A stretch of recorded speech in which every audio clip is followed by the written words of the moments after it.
자, 오늘 말씀 함께 보시겠습니다. 오늘 우리에게 주신 하나님의 말씀 에베소서 4장 1절에서 3절까지 말씀입니다.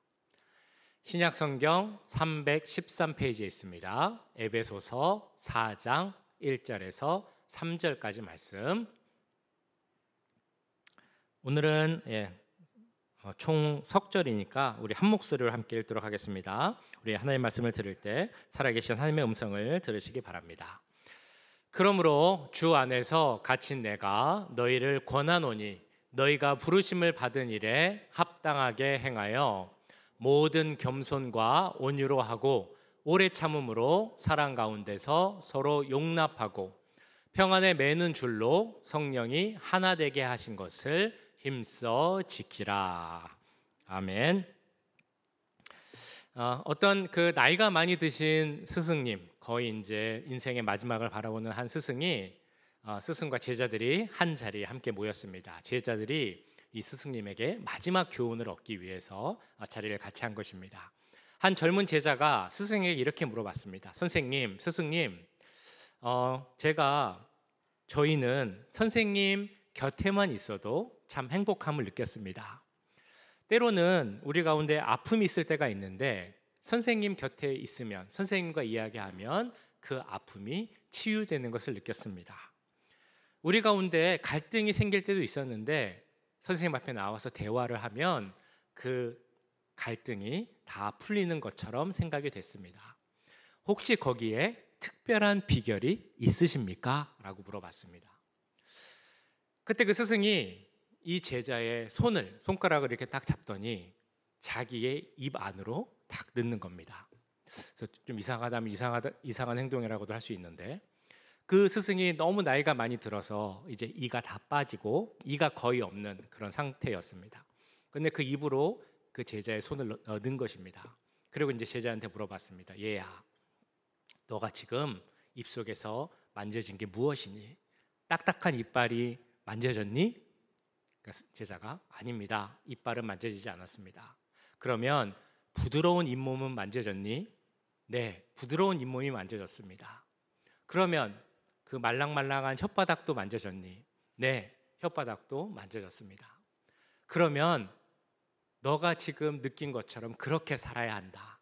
딱딱한 이빨처럼 딱딱하게 서로 찌르고 그렇게 사는 것이 아니라 부드러운 잇몸처럼 다른 사람도 부드럽게 부드러운 마음을 갖고 그렇게 살아야 한다라는 그런 가르침을 줬다고 합니다. 자, 우리는 모두 그리스도인입니다. 그리스도인으로서 살아가는 것, 믿음 가운데 살아간다는 것 참 쉽지 않습니다.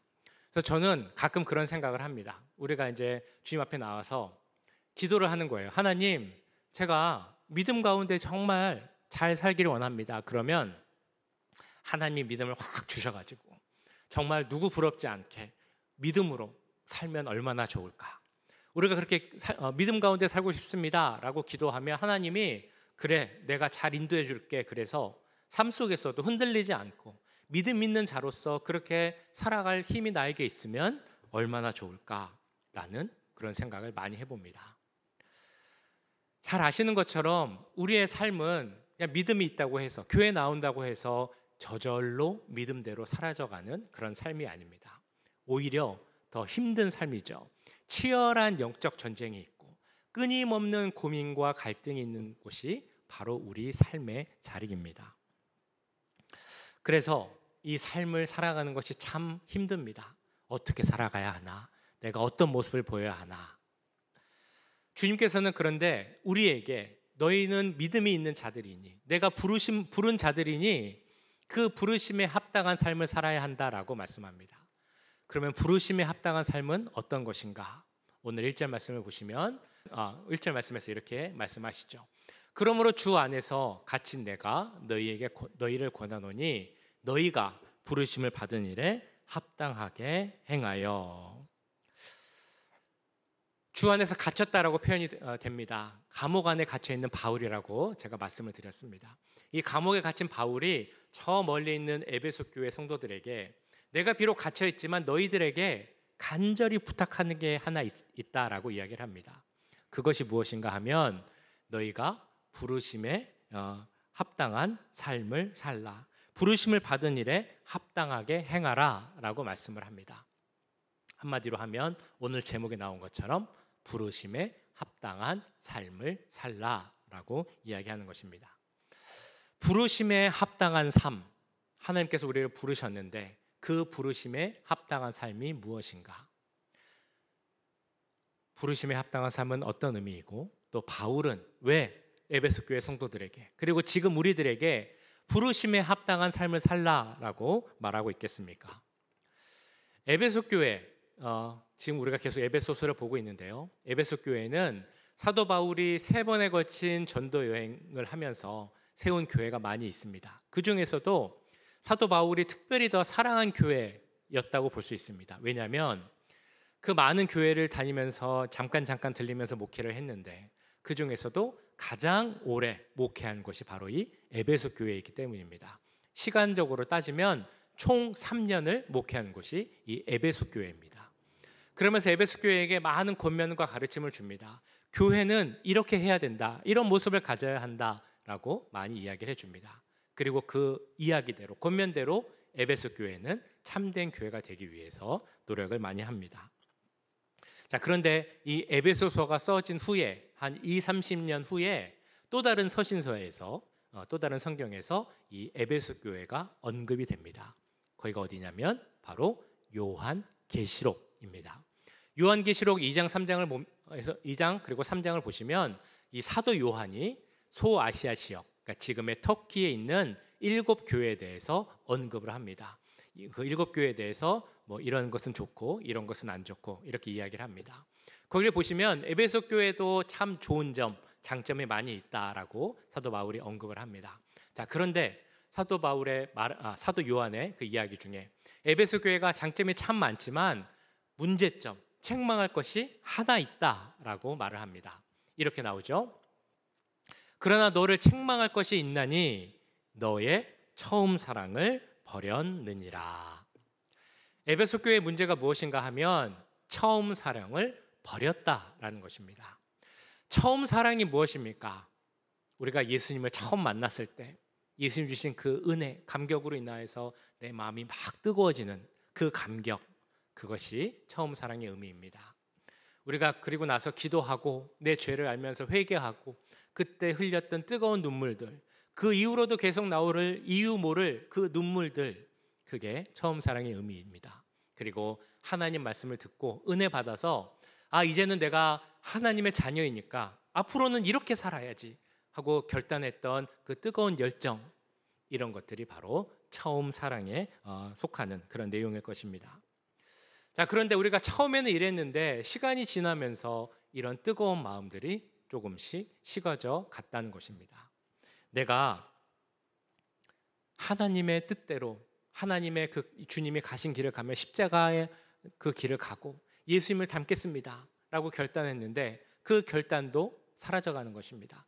하나님을 사랑합니다 라고 뜨겁게 고백했는데 그 뜨거운 사랑의 고백도 이제는 안 하게 된 것입니다. 이 모든 것들을 가리켜서 처음 사랑이 없어졌다, 처음 사랑을 버렸다라고 사도 요한이 이야기를 했습니다. 그런데 그 교회는 이 내용은 에베소 교회에만 해당되는, 에베소 교회에만 책망받아야 할 그런 내용이 아님을 우리는 알고 있습니다. 그 시대에 있었던 에베소 교회뿐만이 아니라 지금 우리가 살아가는 이 시대의 많은 교회들, 그리고 이 시대를 살아가는 많은 그리스도인의 문제라는 것입니다. 예수님을 믿는 자로서, 구원받은 자로서, 그리고 부르심을 받은 자로서 그 부르심에 합당한 삶을 살기를 노력하고 결단해야 하는데 이제는 더 이상 그걸 하지 않으려고 한다는 것입니다. 왜냐하면 그 길은 어렵고 힘든 길이기 때문이죠. 그 대신 우리가 하는 길은 무엇입니까? 편안하게, 적당하게, 타협하면서 그냥 내 만족을 구하면서 신앙생활을 하려고 하는 것이 바로 지금 우리가 갖고 있는 처음 사랑을 버린 그러한 모습이라는 것입니다. 예전에도 말씀드렸고 반복적으로 계속 말씀드리는 내용이 있습니다. 그것은 뭐냐면 신앙생활을 한다는 것은 힘들고 어려운 그런 길이라는 것입니다. 예수님 말씀하신 것처럼 십자가를 지고 예수님을 쫓아가는 그것은 절대로 쉬운 일은 아닙니다. 그럼에도 주님은 우리에게 그 길을 가라라고 말씀하고 계십니다. 그리고 그 길을 가기 위해서 우리가 갖춰야 할 것이 몇 가지가 있는데 그 중에 세 가지를 오늘 2절 말씀에서는 이렇게 이야기를 합니다. 모든 겸손과 온유로 하고 오래 참음으로 사랑 가운데서 서로 용납하고. 2절에 세 가지가 나옵니다. 우리가 구원받은 자로서 부르심을 받은 자로서 살아가야 할 때 필요한 것들이 정말 많겠지만 성경에 보시면 또 많은 것들이 있지만 오늘 2절 말씀을 통해서 우리가 볼 것이 세 가지가 있다는 것입니다. 바로 겸손, 두 번째 온유, 세 번째 오래 참음. 이렇게 세 가지입니다. 성경에 기록될 당시 세상을 지배하고 있었던, 그러니까 그 서양 서구 지역을 지배하고 있었던 사상이 있었는데 그게 바로 헬레니즘이라는 사상이죠. 헬레니즘에서는 겸손이라는 개념은 사실 없었습니다. 겸손은 누구한테 해당되는 거였냐면 노예, 하인 이런 사람들이 주인 앞에서 겸손하게 서는 것이 필요하다라고만 생각을 했습니다. 그러니까 노예가 아닌 보통 사람들, 그러니까 자유인에게는 겸손이라는 것은 해당되지 않는 그런 미덕이었습니다. 그런데 예수님 이후에 겸손이라는 것이 우리 기독교에 있어서 중요한 미덕이 되었습니다. 왜냐하면 예수님께서 스스로 그 겸손과 온유에 대해서 이렇게 말씀하셨기 때문입니다. 나는 마음이 온유하고 겸손하니 나의 멍에를 메고 내게 배우라. 그리하면 너희 마음이 쉼을 얻으리니. 이 말씀에도 나오지만 우리가 그리스도인으로서 살아갈 때 중요한 것은 우리 예수님을 닮아가는 것이다 라고 할 수 있을 것입니다. 예수님을 배우고 예수님을 닮아가는 것, 예수님이 가진 성품을 우리도 갖는 것, 이것이 우리의 목표입니다. 세상에서 말하는 좋은 미덕들이 있습니다. 좋은 성품을 갖기 위해 필요한 것들이 있습니다. 그런데 우리가 여기서 말하는 우리가 미덕, 좋은 성품을 갖기 위해 필요한 것들은 우리가 사람이니까 좋은 성품 가져야 됩니다. 사람들에게 칭찬받기 위해서 좋은 인성 가져야 됩니다. 이 세상에서 잘 살아가려면 좋은 인격을 가져야 됩니다. 그렇기 때문에 이런 것들을 갖추십시오. 이런 의미에서 이것이 필요하다라고 말씀드리는 것이 아닙니다. 우리가 오늘 말씀드리는 겸손, 온유, 그리고 인내 이런 것들을 가져야 한다는 것은 그것이 바로 예수님께 속한 예수님의 성품이기 때문에 우리는 그리스도인으로서 예수님을 닮아가야 하는 사람들이기 때문에 그 예수님의 성품을 우리도 가져야 한다라고 말씀드리는 것입니다. 오늘 본문에서 이렇게 말씀을 합니다. 내가 겸손하고 온유하니 너희도 내 멍에를 메고 나를 본받으라 라고 말씀하고 있습니다. 예수님의 겸손이 어디서 나타났습니까? 예수님은 하나님이시고 하늘 보좌에 앉아 계시는 분인데 그 높은 보좌를 버리고 종의 형태로 이 땅에 오셨다라는 것에서 우리는 알 수 있습니다. 예루살렘에 들어갈 때 백마를 타고 들어갈 수 있지만 백마를 타고 들어간 것이 아니라 겸손의 상징인 새끼 나귀를 타고 들어가신 분이 바로 우리 예수님이라는 것입니다. 십자가에 못 박히시기 전날 그 제자들을 모아놓고 함께 식사를 하면서 유월절 만찬 가운데 누구도 발을 닦아주지 않으려 할 때 먼저 나서서 제자들의 발을 닦아주고 수건으로 또 닦아주신 분이 바로 우리 예수님, 섬김과 겸손의 보존을 보여주신 예수님이라는 것입니다. 이런 모든 모습을 보면 우리 예수님은 겸손하신 분이구나 라는 것을 우리는 알게 되고, 그리고 동시에 그 예수님 앞에 서면 우리가 겸손한 사람이 되어야 되겠구나 라는 것을 깨닫게 됩니다.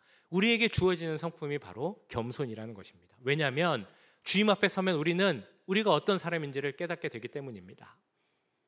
이렇게 고백할 수밖에 없죠. 주님, 저는 죄인입니다. 주님, 나는 죄인 중에서도 괴수입니다. 나는 아무것도 아닙니다. 나는 무가치한 그런 존재입니다. 나는 무익한 종입니다. 주님 앞에 서면, 겸손하신 주님 앞에 서면 우리는 그 앞에서 이런 고백을 할 수밖에 없습니다. 이것을 아는 것이 중요하죠. 나는 아무것도 아니다. 그럴 때 주 앞에서 우리는 겸손할 수 있게 됩니다. 그리고 그렇게 아무것도 아닌 나를 위하여서 예수님께서 하늘 보좌를 버리시고 이 땅에 오셔서 십자가를 지시고 죽으셨다. 그것을 알게 되면, 그것이 내 마음속에 있게 되면 우리는 더욱 겸손할 수밖에 없다는 것입니다. 겸손하다라고 하면 어떤 생각이 드십니까? 겸손해진다라는 것이 뭔가 약해지는 것 같은 그런 생각이 드십니까? 겸손한 것은 손해본다라고 생각이 드십니까? 이 세상, 거친 세상, 치열한 경쟁 사회에서 어떻게 겸손하게 살 수 있어? 그것은 말이 안 돼라고 생각을 하십니까? 그러나 주님은 분명 말씀하셨습니다. 나는 겸손하고 온유하다. 약할 때 강함 되시는 분이 우리 주님이시다. 그리고 주님께서는 그 약한 자, 겸손한 자를 들어서 높은 곳에 앉히시겠다라고 말씀하셨습니다. 우리는 그 주님의 약속을 믿기에 주님께서 그러하셨던 것처럼 우리도 겸손한 자리에 서게 될 줄 믿습니다. 그 말씀대로 겸손함으로 주 앞에 설 수 있는 우리 모두가 될 수 있기를 간절히 축복합니다. 자, 겸손과 함께 나오는 또 다른 두 번째 덕목이 있습니다. 바로 온유이죠. 사실 겸손보다 더 많은 오해를 받고 있는 것이 바로 온유입니다. 온유 그러면 이런 생각이 듭니다. 왠지 좀 약하다, 못나고 힘이 없다. 그래서 심지어는 세상에서 경쟁에서 이기지 못한 사람들, 치열하게 살지 못한 사람들, 강하지 못한 사람들이 세상 말로 하는 그 루저들이 내 변명, 핑계를 삼기 위해서 쓰는 것이 바로 온유처럼 보이기도 합니다. 근데 이것은 온유라는 것을 잘못 이해한 것입니다. 성경에서 말하는 온유는 다릅니다. 성경에서 말하는 온유를 대표적으로 보여주는 인물이 있는데 혹시 누군지 아십니까? 온유의 대표 인물, 바로 모세입니다. 민수기 12장 3절을 보시면 모세에 대해서 이렇게 말씀을 합니다. 이 사람 모세는 온유함이 지면의 모든 사람보다 더하더라. 무슨 말이냐면 이 세상에서 가장 온유한 사람이 누구냐 하면 바로 모세라고 이야기를 하고 있는 것입니다. 사실 모세는 날 때부터 온유한 사람은 아니었습니다. 대표적으로 모세가 애굽의 왕궁에서 바로의 왕자로 있을 때 그 자기 동족 이스라엘 백성들이 고난당하는 것을 보면서 그것을 괴롭히는 그 애굽의 군인을 돌로 쳐서 죽인 적이 있습니다. 화를 못 이겨서 사람을 쳐서 죽인 사람이 바로 모세, 혈기왕성한 그 모습을 갖고 있던 사람이 바로 모세였습니다. 그런데 모세가 그렇게 혈기왕성했던 사람이 나중에는 가장 온유한 사람이 되었습니다. 어떻게 이 변화가 일어나게 된 것일까요? 어떻게 하다 보니까 모세가 마음이 약해져서 그냥 온유한 사람이 된 것일까요? 아니면 시간이 지나고 나이가 들다 보니까 누구든 나이가 들면 조금씩 부드러워지는 게 있잖아요. 그런 면에서 모세도 조금 부드러워진 것일까요? 온유라는 말, 그 단어를 보면 프라오스라는 단어인데요. 이 단어가 갖고 있는 뜻은 뭐냐면 어떤 힘, 하나의 힘이 잘 조절이 되어서 컨트롤이 되어서 그 인격에 나타나는 그것을 온유라고 합니다. 힘이 없는 것이 아니라 잘 조절된 상태를 온유라고 합니다. 그래서 온유를 설명하는 가장 좋은 비유, 제가 생각하는 가장 좋은 비유가 있는데 그건 뭐냐면 잘 길들여진 야생 독수리와 같은 것이 온유다라고 이야기를 합니다. 잘 길들여진 야생 독수리. 표현 자체가 좀 역설적이긴 하죠. 야생 독수리인데 잘 길들여진 독수리. 어떤 의미겠습니까? 독수리입니다. 야생 독수리. 그 독수리로서의 성격, 특성 그런 거는 갖고 있습니다. 날아다닐 수도 있고 그 동물을 낚아챌 수 있는 힘도 있습니다. 그런데 사람에게 잘 길들여져 있습니다. 자기 마음대로 날아다니는 것이 아니라 주인에게 잘 복종하는 것이 바로 이 잘 길들여진 야생 독수리라는 것입니다. 힘이 없는 것도 아니고 날아갈 수 없는 것도 아니지만 주인의 말에 온전히 순종하는 길들여진 야생 독수리의 모습이 바로 온유라는 것입니다. 자, 그러면 이런 의미에서 온유한 사람은 어떤 의미겠습니까? 내 힘이 없는 것이 아닙니다. 내 생각이 없는 것도 아니고 능력도 있지만 하나님께 온전히 길들여진 사람. 그래서 내 생각대로 하는 것이 아니라 하나님의 뜻대로 말씀대로 순종하며 하려고 하는 사람이 바로 진정 온유한 사람이라는 것입니다. 모세가 바로 그런 사람이었습니다. 하나님께서 모세에게 이 사람이 가장 온유하다라고 말씀하신 데는 그 이유가 있었던 것입니다. 예전에는 자기 힘으로, 자기가 갖고 있던 권력으로 그 군인도 죽이고 이스라엘 백성들도 자유하게 하려고 했다면, 이제는 달라져서 내 힘이 아니라, 내 능력이 아니라 하나님의 힘으로, 하나님의 방법으로 그 일을 하려고 했던 사람이 바로 모세였다는 것입니다. 그렇기에 이런 온유한 사람, 즉 하나님께 모든 것을 맡기고 그래서 순종하고 길들여진 사람은 사람과의 관계에서도 부드럽게 온화한 모습을 보여줄 수 있습니다. 왜냐하면 그 모든 관계의 문제와 어려움을 하나님께 맡겼기 때문입니다. 그것을 보여주는 것이 아까 말씀드린 민수기 12장에 나옵니다. 모세를 보고 그 형제 자매인 아론과 미리암이 막 비난을 하죠. 그런 비난에 대해서 모세는 자기도 이야기할 수 있었습니다. 반박할 수 있었고, 너희가 왜 이렇게 알지도 못하면서 나를 부당하게 비난하느냐라고 불평할 수도 있었습니다. 그런데 모세는 그러지 않았습니다. 왜냐하면 그 모든 것을 하나님께 맡겼기 때문입니다. 자기를 비난하는 형제 자매 아론과 미리암에 대해서도 자기도 같이 욕하는 것이 아니라 온화한 모습으로 대할 수 있었습니다. 그랬기에 하나님께서는 이 모세를 세상에서 가장 온유한 사람이다 라고 이야기할 수 있었습니다. 이야기하게 된 것입니다. 힘이 없어서가 아니라, 정당성이 없어서가 아니라 그는 온유한 사람이었기에 이 모든 것을 하나님께 맡기고 사람에게도 온유한 모습을 보일 수 있었던 것입니다. 자, 그럼 제가 이제 여러분들에게, 우리 사랑하는 성도 여러분, 우리 모두는 온유한 삶을 살아야 합니다. 온유해지도록 노력해 보십시오 라고 한다면 어떤 생각이 드시겠습니까? 그럼 앞으로 어떻게 해야 되나? 부드럽게 해야 되나? 그 처음엔 나온 스승 이야기처럼 이 잇몸처럼 부드럽게 사람을 대하도록 노력해야 되나? 화나는 일이 있어도 화도 참고 무슨 일이 있어도 그냥 화를 내서도 안 되고 참기만 하면 되는 것인가? 이렇게 생각하실지 모르겠습니다. 물론 그런 부분도 있습니다. 그런데 온유한 사람이라면 이런 특징을 가져야 합니다. 바로 다른 사람을 격려하고 세워줄 수 있는 사람, 그리고 분노하고 화를 내기보다 이해하고 도와주려는 그런 사람이 온유한 사람입니다. 그리고 무엇보다 중요한 것은, 온유한 사람의 특징은 하나님께 맡기는 것입니다. 나는 하나님께 속한 사람, 하나님께 길들여진 사람이기 때문에 문제가 있더라도, 복수하고 보복할 수 있는 그런 일이라 할지라도 그렇게 하지 않고 하나님께 맡기는 사람이 바로 진정 온유한 사람인 줄 믿습니다. 우리가 이것을 어떻게 할 수 있습니까? 화가 나는 일이 있는데, 부당한 일이 있는데 어떻게 그냥 참고 부드럽고 온유하게만 대할 수 있습니까? 그 이유는 바로 우리가 하나님께 길들여진 사람이기 때문입니다.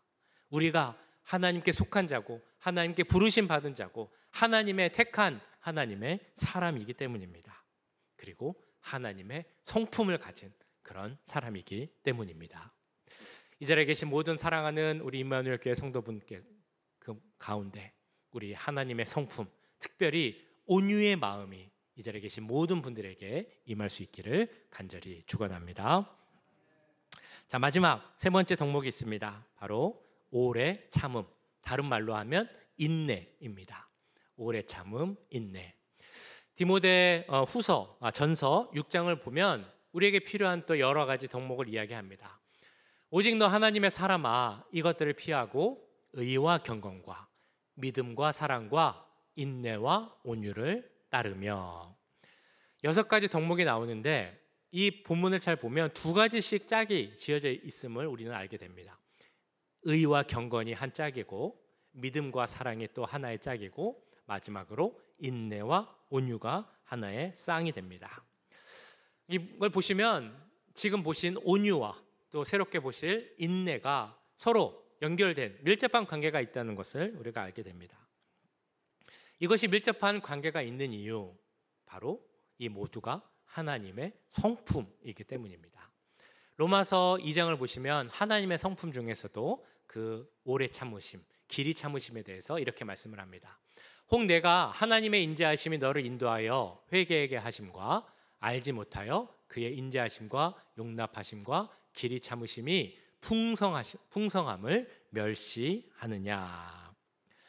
여기 나오는 길이 참으심이라는 표현이 있습니다. 길이 참으심이라는 표현의 원래 뜻은 내가 원래 복수할 수 있는데, 보복할 수 있는데, 그 권리가 나한테 있는데 그것을 하지 않고 기다리는 것, 그런 의미가 있습니다. 하나님은 복수할 수 있는 권리가 있습니다. 다른 말로 하면 하나님은 심판할 그런 권리와 힘이 있으시다는 겁니다. 그런데 하나님은 그렇게 하지 않고, 그것이 해야 할 일이지만 그렇게 하지 않고 오래 길이 참으시겠다라고 말씀하고 있습니다. 그리고 그 이유에 대해서는 베드로후서 3장에서 이렇게 말씀합니다. 주의 약속은 어떤 이들이 더디다고 생각하는 것 같이 더딘 것이 아니라 오직 주께서는 너희를 대하여 오래 참으사 아무도 멸망하지 아니하고 다 회개하기에 이르기를 원하시느니라. 이 말씀 한번 잘 보시기 바랍니다. 하나님께서 오래 참으시는 이유, 길이 참으시는 이유가 무엇이라고 나옵니까? 아무도 멸망하지 않기를 원하시기 때문에, 모두가 다 회개하기를 원하시기 때문에, 그래서 우리 모두가 다 구원받기를 원하시기 때문에 그래서 오래 참으신다라고 말씀합니다. 우리 사람 관계에서도 그렇지만 우리가 뭔가를 다른 사람이 잘못한 것을 용납하고 또 조금 기다리고 참아야 할 때 그것이 얼마나 힘든 일인가 우리는 잘 알고 있습니다. 참는다는 것은 내가 힘든 일입니다. 내가 아픈 일이라는 것을 아마 알고 계실 것입니다. 그렇다면 그것은 똑같이 하나님께도 나타납니다. 우리가 회개하고 용서받고 구원받기 위해서 하나님은 오래 참으신다라고 나오고 있는데요. 그를 위해서 하나님이 스스로 아프셔야 한다는 것입니다. 기다린다는 것은 하나님 스스로 아픔을 당하신다라는 것입니다. 그런데 하나님은 스스로 내가 아픔을 당하면서까지도 기다리겠다라고 말씀하신 것입니다. 왜 그런 말씀하셨습니까? 우리를 사랑하시기 때문에, 그래서 우리가 돌아와서 구원받기를 원하시기 때문에 하나님은 스스로 아픔을 당하면서 기다리고 참으신다라고 말씀하신 것입니다. 그러면서 우리에게도 말씀하십니다. 너희도 참으라, 너희도 기다리라. 그리고 그 말에는 이런 의미가 있는 것이죠. 너희도 아플 수 있어야 한다. 왜 그렇게 말씀하십니까?